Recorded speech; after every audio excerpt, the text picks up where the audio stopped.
সকালে খুব অল্প সময়ের মধ্যে বাচ্চাদের টিফিন কিংবা নিজেদের জন্য জলখাবারের জন্য বানিয়ে ফেলুন চিড়ের পোলাও। কীভাবে বানাবেন দেখে নিন, খুবই সহজ উপায়। চিড়ের পোলাও বানানোর জন্য এখানে আমি সাদা তেলে অল্প একটু সর্ষে দিয়েছি, পরিমাণ খুবই কম। আর কারি পাতা থাকলে খুবই ভালো হতো, কিন্তু এখানে আমি কারি পাতা দিইনি, আপনারা চাইলে কারি পাতা অ্যাড করতে পারেন। তারপরে ডুবো করে কেটে রাখা আলু, বাঙালির সর্বপ্রিয় আলু দিয়েছি, একটু পেঁয়াজ কলি, একটু গাজর আর একটু বিনস আর একটা চিরা কাঁচা লঙ্কা দিয়ে ভালো করে আমরা ভেজে নেব। ভাজা ভাজা হয়ে গেলে ভিজিয়ে রাখা চিড়েটা আমরা এতে দিয়ে দেবো। আর অল্প পরিমাণ হলুদ, 1 চিমটে হলুদ নাও দিতে পারে, কিন্তু এখানে আমি হলুদ অ্যাড করেছি। আর নুন পরিমাণ মতো।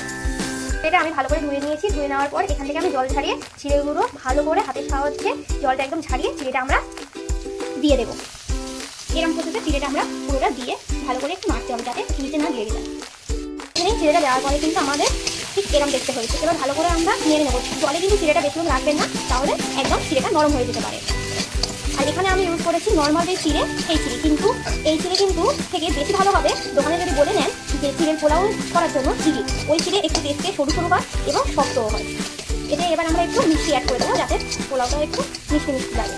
চিড়ের পোলাও সাধারণত একটু মিষ্টিই হয়, কিন্তু আপনারা চাইলে একটু মিষ্টি কমও দিতে পারেন। আপনাদের মন পছন্দ মতো আপনারা করে ফেলুন। ঝটপট একটি সকালে হালকা ফুলকা নাস্তা এবং বাচ্চাদের টিফিনের জন্য একটা পারফেক্ট টিফিন। আমি চিনি আর অল্প পরিমাণে একটু ধনে পাতা অ্যাড করে নিয়েছে নামিয়ে নেব।